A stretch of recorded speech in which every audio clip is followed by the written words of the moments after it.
What's up guys, I'm Phoenix Master 1 and welcome to my refined review and builds guide for the new weapon refines this month. Kjelle gets an amazing weapon refine that makes her into an excellent armored tank, and this really exceeded everyone's expectations. Even though this doesn't have a paragraph of description, this is still a really good weapon refine, and without even explaining the weapon refine, you can here see that an unmerged Kjelle with no skills, no investment, is able to survive a max invested offensive Yuri who has got lethality, and that is nothing short of amazing because lethality Yuri pierces and shreds through pretty much every single armor unit if they are not running Hardy Fighter and Sacred Cowl or Aegis, because lethality cannot pierce through the defensive specials. But here, even without the defensive specials, Kjelle is able to survive this kind of Yuri, and that is because of this weapon refine. So Heartbeat Lance gives her -10 attack and defense debuff on the foe in the combat. It also has follow-up negation built into it. And the final effect is pretty much the reason why Kjelle is a really good tank. So this can reduce foes' attack by a percentage based on their visible attack stat. Now keep in mind that this is not a kind of damage reduction, she's pretty much reducing the attack of the enemy by the attack debuffs in combat. The percentage here matters on if Kjelle has got more HP, attack, defense, and resistance than them, and then that is multiplied by 5 and then added by 10. Here I've tried to explain this with an example. So if Kjelle has got more HP than the opponent, then she can reduce the foe's attack by 15% of their visible attack stat. And if Kjelle has got more HP, attack, and defense than the opponent, then this becomes 25% of their attack reduced. Now, the weapon refinery description does say the base stats, and here by the base, they pretty much mean the visible stats. So what you see outside of the combat is pretty much going to be taken into the account, which means that buffing up Kjelle with visible buffs is going to be helpful, and then debuffing the opponent's stats is also going to be working out here. I have another example which can explain to you how this can work. So for example, a foe has got visible 70 attack, which is, not that uncommon in the modern times. So Kjelle ends up having more HP, defense, and resistance than this opponent. So the foe's attack gets reduced by 25%, which means that she inflicts -17 attack debuff on them in the combat with this effect alone. And then on top of that, she also has the -10 attack and defense debuff, which she gets from her weapon refine anyways. So you can see how this can make her extremely bulky because she's going to be debuffing the opponent's attack by some ridiculous amounts. And that is pretty much one of the best ways of increasing your bulk, and it also works against stuff like lethality, which just pierces through the damage reduction. So Kjelle ends up getting a really unique weapon refine, and she does have her shortcomings. She does still have the armor weakness, she doesn't have an auto follow up, she doesn't have the debuff neutralization which Ascended Idun and Brave Hector have. And on surface, it might seem like this is not going to be that insane of a weapon refine, but when you end up facing Kjelle, you will definitely see that she can be really bulky. I've actually faced a couple of Kjelles as I've been playing Summoner Duels, and I faced this +10 Kjelle who survived my legendary Xander and his Luna even though she's at a disadvantage, and then she proceeded to kill him with Bonfire, and this was not even an optimal build for taking on the melee matchups. So that just caught me off guard because my legendary Xander has absolutely folded every single +10 Brave Hector and Ascended Idun that I've come across. It is definitely going to be taking some time before you start seeing Kjelle because she's not exactly the most common invested unit that a lot of people have built up, because before this weapon refine, she was kind of forgettable, but still Kjelle on her own is easily one of the top tier save armor units who's going to be having really good niche in Summoner Duels, clearly because I've faced quite a bit of Kjelles in the short amount of time ever since she has got her weapon refine, and she can also work as a really good near save tank in Aether Raids offense. So save tanking is pretty much the way armor units function, and this weapon refine just helps her be really bulky and just amazing at surviving attacks. I've been testing out Kjelle myself because I do have one at +3, and she has really exceeded my expectations of how tanky she can be with this kind of refine that does not have a whole thesis paper, and it doesn't really have too many things, and she definitely has some very clear flaws, but nonetheless this weapon refine makes her really solid and really amazing. If you're going to be building up Kjelle on a budget, then of course you don't have access to any kind of save skills, so you can just get attack defense Fjorm from Karen, and you can also get Vengeful Fighter from the Divine Code section. This at the very least can give her an auto follow-up, which she is lacking in her weapon compared to Brave Hector. So something like this could be helpful at the very least in something like limited hero battles or arena assault. And if you just want to try out this weapon refine, then this could be the way that you could try and do. You can also try and run her at +1 merge as a near safe tank, and she's definitely going to be functioning really well in Aether Raids offense with this kind of role. So you want to run something that can give her the guard effect so that she can be a lot more tanky. This is going to be helping you against the null follow-up enemies who's still going to be doubling her, or the enemies which have auto follow-up and they are just faster than her. So guard is always going to be amazing for any kind of tank. And Slick Fighter is really amazing here to give her the auto follow-up and for also taking care of the debuffs, which are going to be obnoxious in Aether Raids offense. She can definitely work in any kind of season, honestly, in the Chaos season, in the Light season, in the Astro season. She's definitely quite flexible with this kind of refine and how she can be a really tanky armor. You can also use her with a different build with attack defense unity, which is an alternate way of taking care of the debuffs, and by running Crafty Fighter, which again can give you the guard effect. Like I've been saying, Kjelle is going to be having amazing niche in Summoner Duels because of her survivability, and here we don't really run distant counter despite running far save because surviving is the most important thing in Summoner Duels for your far save tank. It doesn't matter if you're not going to be retaliating back to the opponent. The opponents that you're going to be facing are going to be humans. They're not going to be playing like an AI, and by running Distant Defense 4, you're going to be able to have a much better matchup against one of the most common threats in Summoner Duels, which is Duo Dogger, who does have her weapon function on her own visible buffs, and Distant Defense 4 completely ignores that, and she can be really good, especially with a captain skill like Rallying Cry, which is available right now as of making this video. So she can just buff herself up, and this is the kind of Kjelle I've faced in a couple of matches. Even without Hardy Fighter, she's able to survive Lethality and Deadeye of Duochrome. So just imagine if you have Hardy Fighter and Sacred Cowl, the optimal build on her. Her survivability is going to be absolutely amazing, and something like Summoner Support is definitely going to be helping her just get those extra stats. And many times she's going to be having like 3 more stats than the opponents. Now, one thing which I've seen people ask is that should she be running Fury or Fortress Defense Res on her build? And I think that personally, it's not really necessary. It's a lot easier than you think to trigger her Weapon Refine and get the insane attack debuffs on the opponent. You don't necessarily need to decrease her attack with Fortress Defense Res. I think running other slotty skills which can give you other effects like Distant Defense 4 or Sturdy Stance or Unity skill are much better. So I would personally not recommend Fortress Defense Res here, even though she wants to have the extra stats. It's just that she wants to have 1 more than the opponent.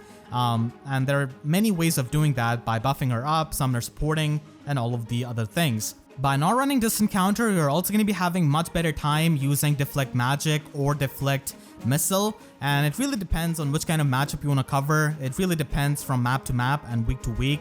So this kind of build is going to be the optimal Kjelle build for Summoner Duels for the survival. But if you don't have Hardy Fighter, then even then she can be really good, because in Summoner Duels she can definitely help you as a far safe tank, and Special Fighter here can provide you with the guard effect and also for charging up the Sacred Cowl on the second hit of the opponent. So if the opponent is going to be doubling, then she can get that damage reduction and just survive better. Distant Defense 4 is going to be the best slotty skill for Summoner Duels because the Duo Dogger matchup is extremely important, and Distant Defense 4 is available in the Divine Code section.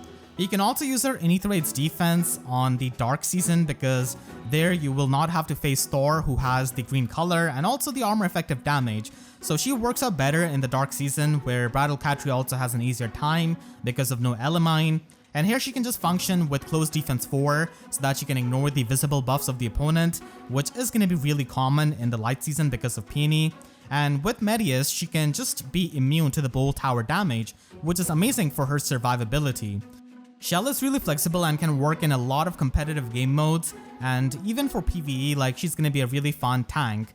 You can also use her in Pawns of Loki, where you can get a lot of stats because of the combos, and that can really help you just have more stats than the opponent and activate her weapon and make her extremely bulky. She also has high HP, so even at +1 merge, she's going to be really good even in that game mode. And finally, if you do plus and merge her, then you can just run her as a far safe tank. Even though she doesn't have the highest resistance for an armor unit in a sense, she's still extremely bulky because of the attack debuffs. Legendary Roy gets his remix and refine, and the primary effect of his weapon hasn't really changed. He still has the dragon effective damage and has distant counter built into his weapon. But now he can get +4 to all of his stats in combat, and he gets special charges per attack, both his attacks and foes' attacks. So this is same as Legendary Ephraim's weapon refine and Tibarn's weapon refine, which allows him to abuse the higher cooldown specials. And then he has got Null Guard, which definitely has good synergy with the special acceleration that he can have with his refine. So this refine is honestly not really all that insane, and that's kind of expected out of a distant counter weapon. They have been rather safe with most of the distant counter weapon refines, and in my opinion, the Human Virtue 2, the remix of Legendary Roy, is a lot more going to be impactful for him than his actual refine.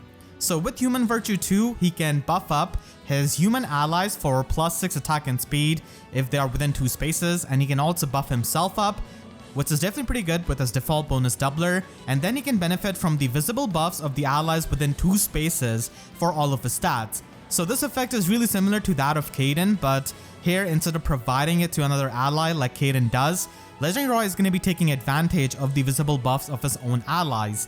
And then finally he can get damage reduction on foe's first attack equal to the highest amount of total buffs that the 3 allies within 2 spaces of him have got. So with his Human Virtue itself, he can buff up +6 attack and speed. So if he buffs up 3 allies, then he's pretty much going to be getting 36% damage reduction. And if they just have another buff, then this can go to the max 40% damage reduction. So this damage reduction is definitely really helpful so that he can have better survival, and he can get more stats out of this Slotsy skill, which is going to be really amazing. Legendary Roy's weapon refine and remix are overall decent. I wouldn't really say that they are the most insane thing or the worst thing. They just help him be a lot more viable now. He definitely needed a lot more in his weapon refine, honestly, because the sword infantry competition is pretty insane. But at least with this refine and remix, he can function as a much better distant counter unit, just have more stats essentially, and also get the damage reduction. If he got null follow-up in his weapon refine, that would have been the best case scenario, but unfortunately he didn't. So he's going to be spamming the specials basically with the special acceleration, and his functionality and viability has definitely improved now for tanking things, especially for arena. But for a lot of the other game modes, he's going to be facing the competition, and there are definitely a lot of the other units which you can use over him.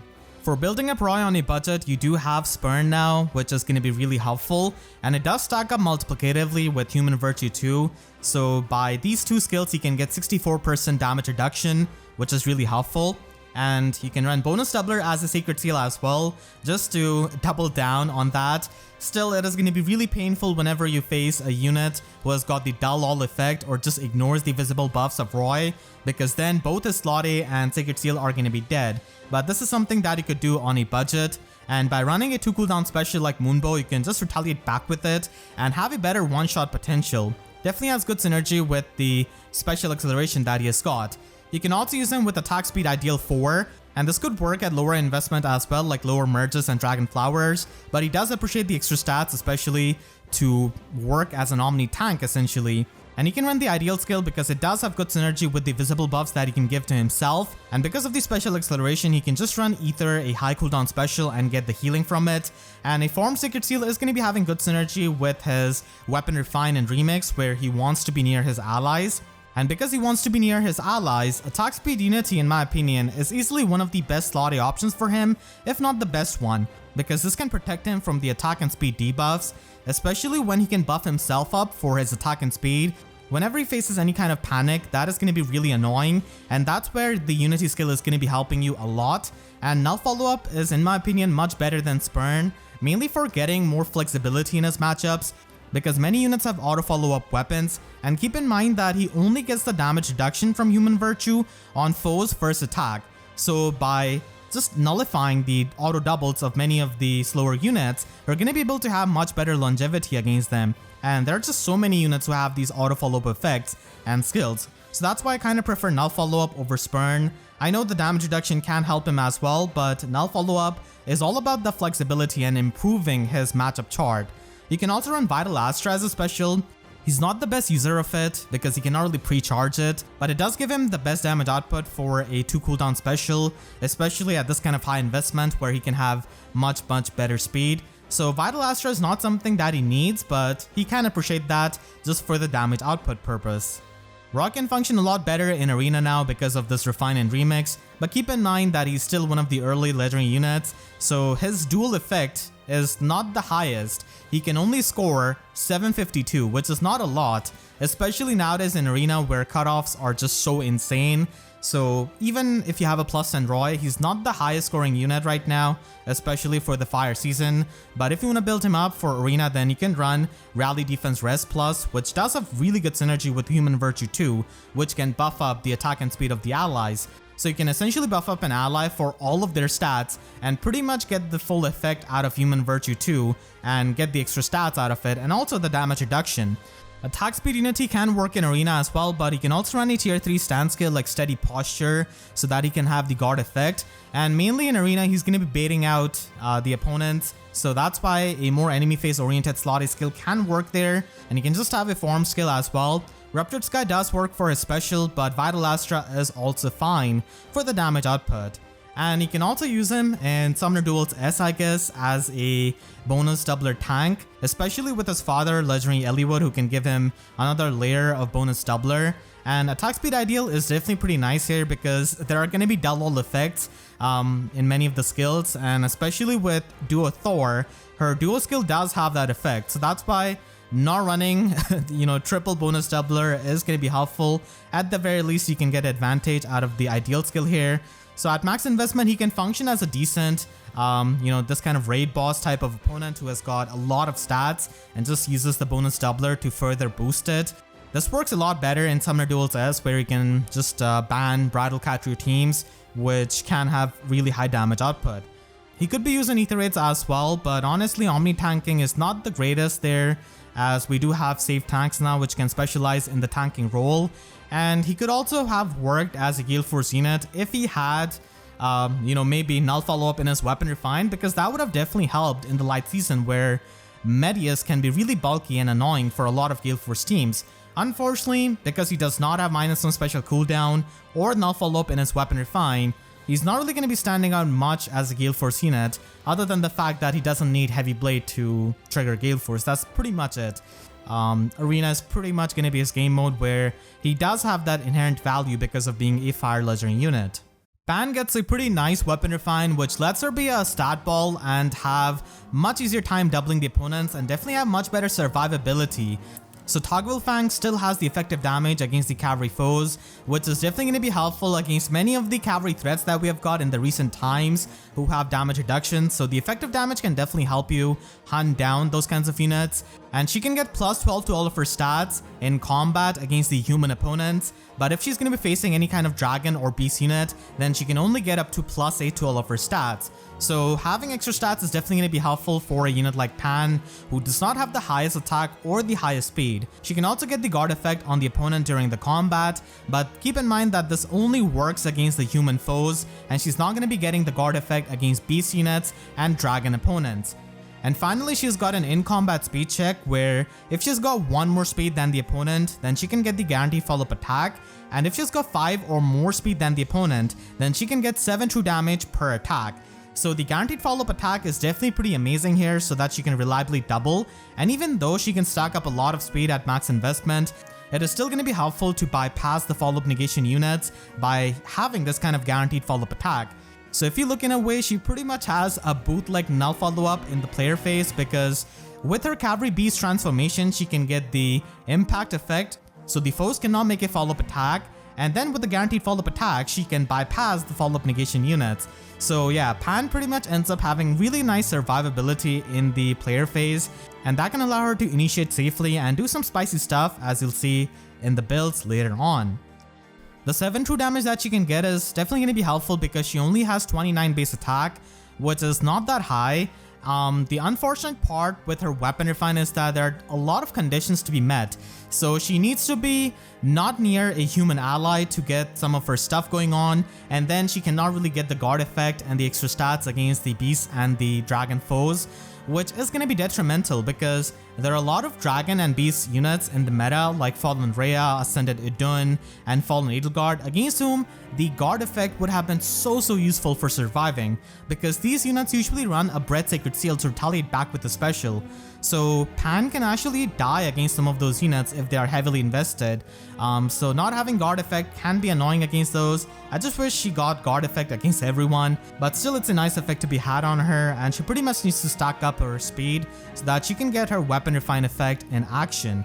Last month we also got a free-to-play Beast Refine for Nisala, and I would say that Pan is not going to be as good as Nisala with this refine, but still this refine is quite good and definitely makes her a lot more viable and actually pretty tanky with the guard effect and with her extra stats that she can get.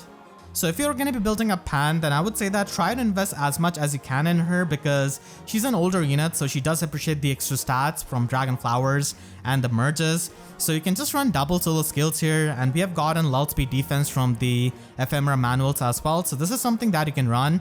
And Speed Smoke is going to be a pretty nice skill to be run on her slot C even on a budget because of her weapon refine effect. And a 2 cooldown special like Moonbow is going to be her bread and butter.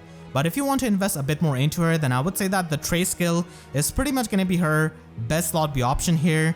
Beast units don't have access to any of the flow skills unfortunately, so the Trace skills are the best that they can get. And she can also run Surge Sparrow here and have a more specialized player phase build. So Surge Sparrow can allow her to heal herself up, which is going to be helpful with the HP threshold of her weapon.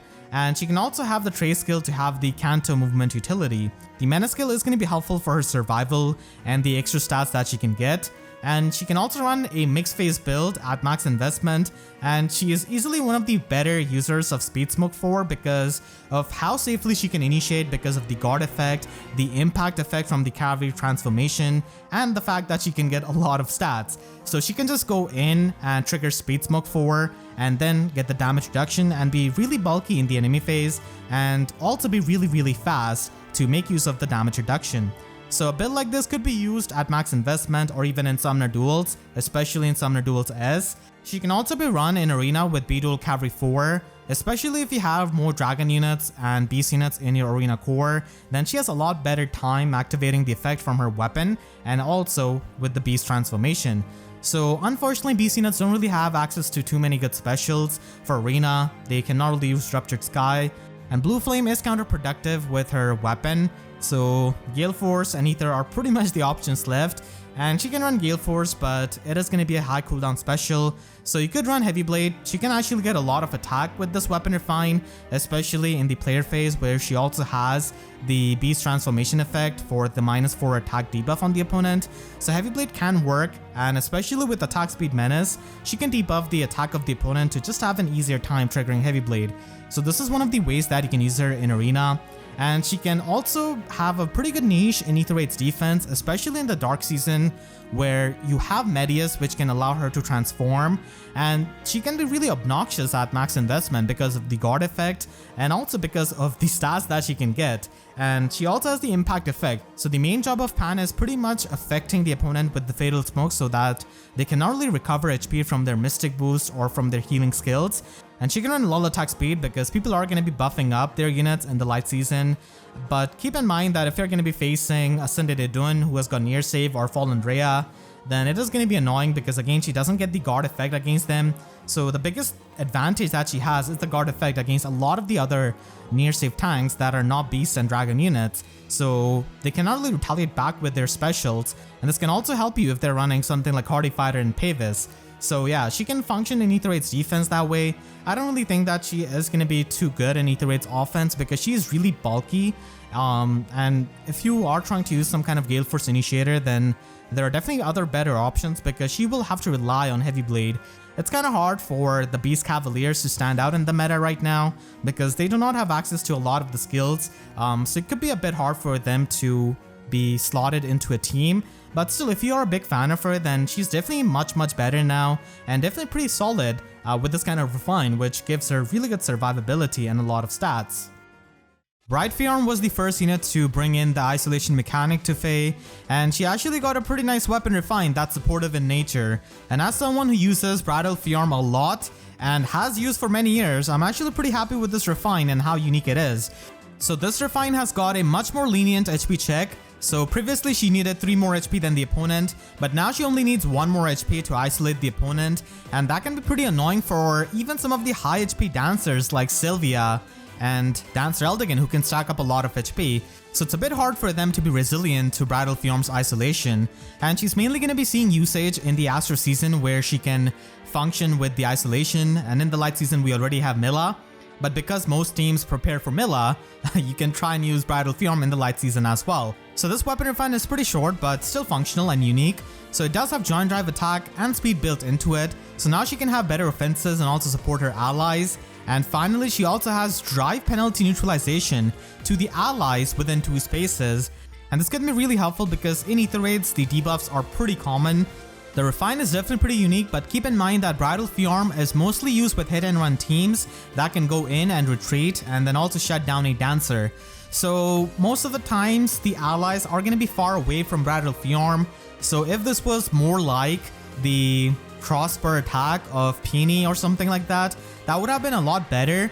And penalty neutralization is something that a lot of tanks can take advantage of, but they can still just run the Unity skills or Slick Fighter and still, get past the debuffs anyways.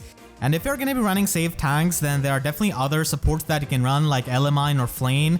So in that sense, she does have that competition, and she's mainly going to be used for hit and run teams or for teams that are mixed of hit and run units and save units. So you go in with your disarm trap unit or maybe some kind of offensive unit and then take out some key threats and then retreat with your Canto, and then you can just cover them up with a save ally. So their Fjorm can definitely be useful with the drive penalty neutralization. Keep in mind that this is not null panic. Pretty much if an ally gets panicked for their buffs, then they're just not going to be facing the disadvantage of the penalties in combat because of Bridal Fjorm. With null panic, you actually get to keep your buffs. So that is not something that Bridal Fjorm can do, but still it does make it so that she has incredible synergy with Ashera, who can provide you the null panic, and then Bridal Fjorm can cover your units from the regular debuffs. So that can work out pretty well, and she can also just isolate the dancers and the rally traps. So building her up is pretty straightforward. You need to stack up HP on her, and like I said, Astra is going to be the main season where she's going to be used a lot. You can just run Panic Ploy as the slotsy skill because we're already stacking up a lot of HP, and Restore is kinda redundant with her drive penalty neutralization, but still it could be nice, especially for a hit and run team where Bridal Fjorm is not exactly going to be near them. You can also invest a bit more into her with something like Sudden Panic and Joint Drive Attack. Joint Drive Attack does have good synergy with her weapon, and Sudden Panic further gives you even more support. So Bridal Fjorm is usually not going to be engaging into combat much, so Sudden Panic is good, especially if you got her as a Pharma unit. And you can also run a Bomb Plus skill and something like Nudge Plus. And at absolute max investment, she can also run Sea-Dual Flying 4, just so that she can get the extra HP and extra stats, because that is definitely helpful. And you can also run a more premium thing like Crossbar Attack, which can actually help some of the hit and run units. And something like this could also be used in the Chaos season, where she's just going to be having so much HP at this kind of max investment. Fallen Mareeta gets a pretty solid weapon refine that allows her to function much better in the player phase, especially as a Galeforce unit. So now with the weapon refine to Shadow Sword, she can get plus 10 attack and speed in combat, and like before, she does have the -1 special cooldown and the dive bomb effect, but now the HP threshold of the dive bomb effect is much better. So instead of being 50% like before, it has now changed to 25%, which is definitely much better. She also has Null Guard in her weapon refine, so this allows her to use Flashing Blade 4 from her base kit a lot better, and this also makes her a consistent Galeforce unit.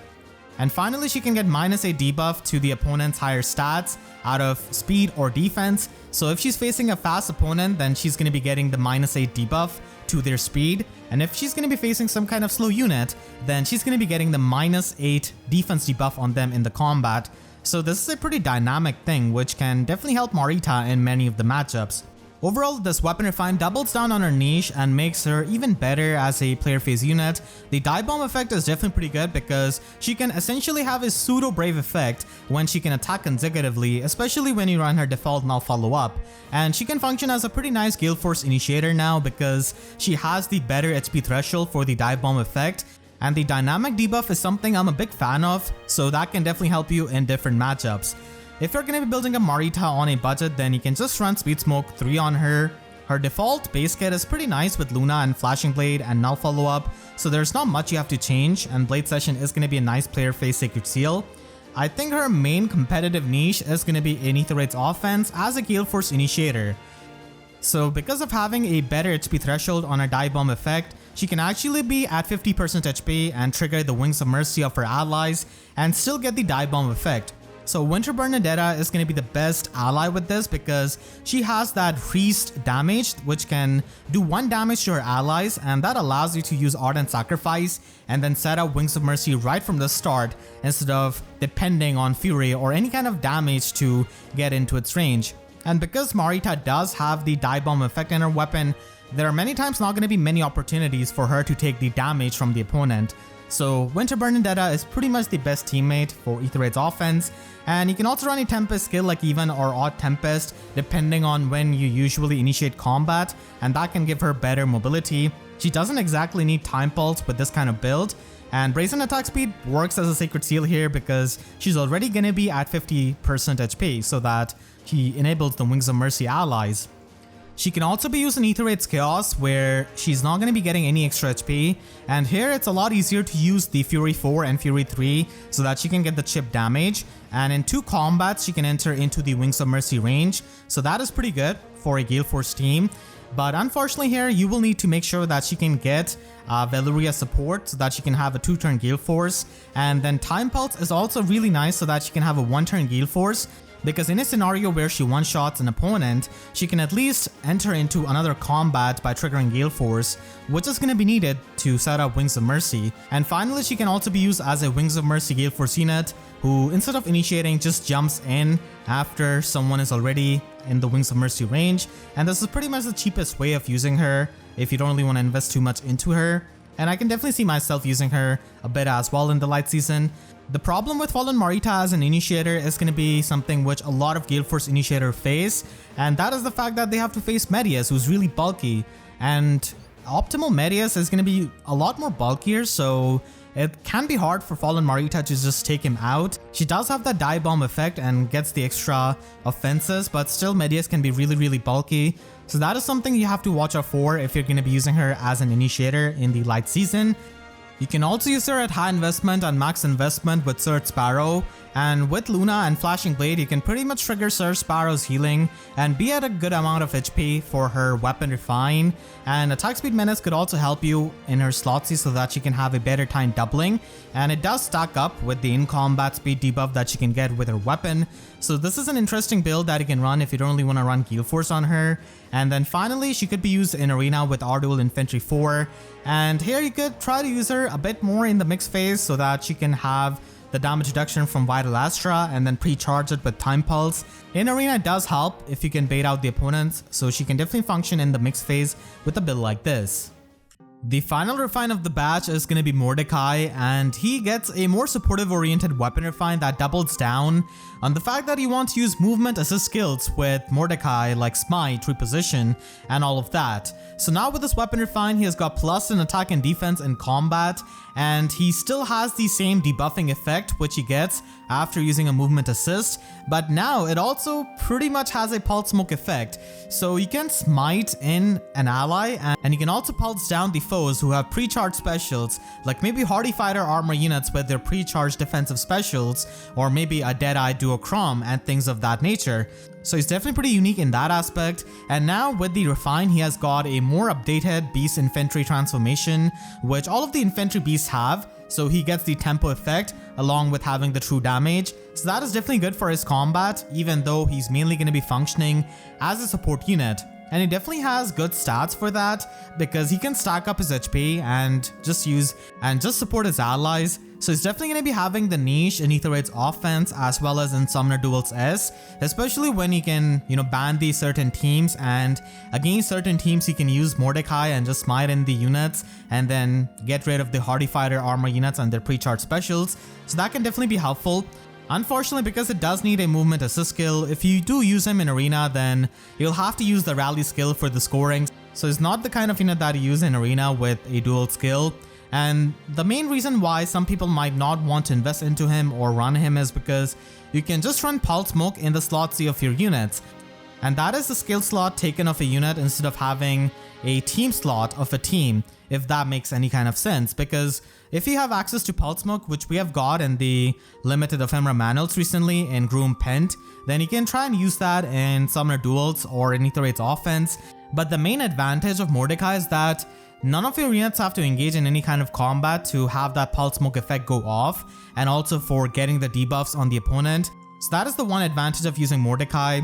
With Pulse Smoke, you will have to engage in combat, and your unit may or may not survive that. But yeah, it's still, gonna be that trade-off if you're gonna be using Pulse Smoke as a skill, or if you're gonna be having an entire unit slot dedicated to Mordecai. So for making most out of Mordecai, I would say that you can build him up for support, and he can definitely work like that. So on a budget, you can simply run Resistance Tactic and Speed Tactic, and he can be a full buff bot who can smite the ally and debuff the opponent and also buff up the ally completely. And then if you want to invest a bit more into him, then Sudden Panic becomes a pretty good option. And this could be used in Aether Raids offense, especially in the light season where Medius does have that attack and resistance buff. So Sudden Panic definitely has that value. And plus HP IV is going to be helpful. And here he's even going to be able to panic the most stacked up armor units and tanks, because he's reaching 80 HP with 3 mythics. That is insane. So you can run Infantry Pulse if you want to, but you can also use double tactic skills here. And you can also be using Summoner Duels S. Like I said, Hardy Fighter armor units are really common there, and the fact that you don't have to engage in combat is pretty good. So the most you can make out of that slot where you're going to be using Mordecai is by stacking up HP and running Even Pulse Tie. So Even Pulse Tie, along with the Pulse Smoke effect that he can do by smiting, is going to be really annoying for the opponents, because even if they charge up their special after you have smited, Even Pulse Tie is going to be there for turn 2 and turn 4, especially turn 2 where a lot of things happen in Summoner Duels. So that could be done, and then he can just run Infantry Pulse so that he can maybe pre-charge Lethality Yuri or something like that. So it does have good synergy where you're getting rid of the Hardy Fighter Aegis armor units with the smoke effect, and then you're also pre-charging a deadly unit like Lethality Yuri or any kind of Lethality Dagger basically. And you can just run Sudden Panic as well in slot B if you want to. It's really flexible with what you want to do with Mordecai, but basically stacking up HP and making the most out of him as a support unit is something that he can do. But if you want to use him more for combat, then I guess you can run a build like this with Sturdy Stance 3 so that he can get the guard effect, and also use the new Attack Smoke 4 so that he can have a better enemy phase.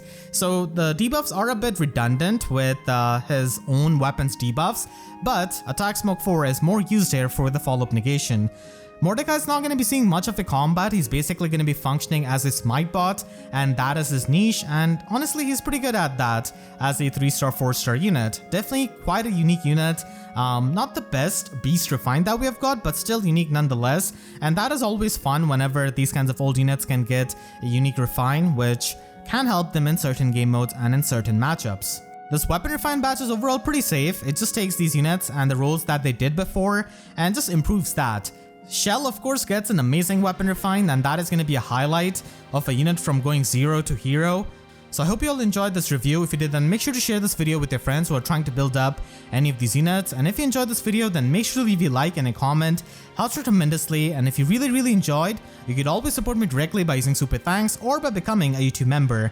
And for more FEH videos, make sure to subscribe and hit the notification bell, because I wish YouTube's boxes showed as many videos as the amount of attack debuffs that Kjelle can get. So with that said, I'll see you guys next time. Thank you so much for watching and have a great day.